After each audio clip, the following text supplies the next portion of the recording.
Well, I'll tell you, this thing has really slowed down. It's not moving very much at all at this point, and not that far away from Bermuda. Northwest of 2 officially here as of the last advisory. Winds 65 miles an hour, so a strong tropical storm. We think it's going to continue to move very slowly in the next day or so, and then finally begin to pick up and move a little farther northward and then more towards the northeast and pass pretty close to Bermuda, so there certainly could be some wind. Probably the primary impact is going to be large swells and some higher surf, and we do not expect that they are going to get a direct hit necessarily.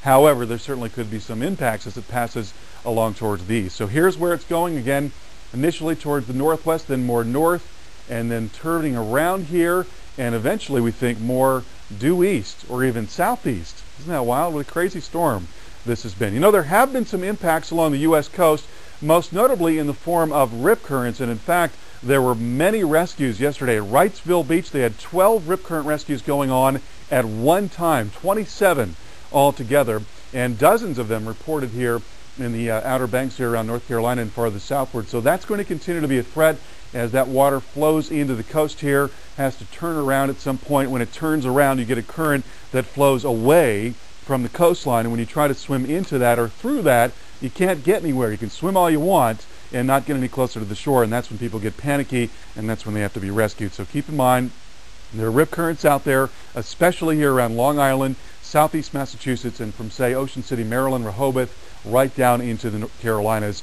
And if you get caught in one, try to stay calm, ride it for a little while, and then eventually head your way parallel along the shore, and you can get out of the current, hopefully, and then begin to come back in. But the lifeguards, of course, are going to be watching folks very carefully over the next couple of days.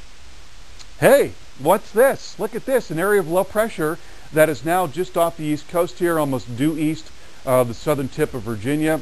And we don't expect to see anything really blow up, but you can definitely see a spin right in there. Isn't that interesting? That's going to be headed out towards the north and towards the east here. Could be a little gustier, say in southeast Mass in the next day or so as that moves along. And as we take a look at the broad basin, you can see that there is a wave way out here in the central part of the Atlantic.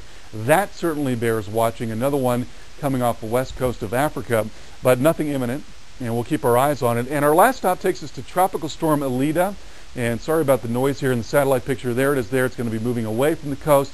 Another area to watch right in here that is south of Central America.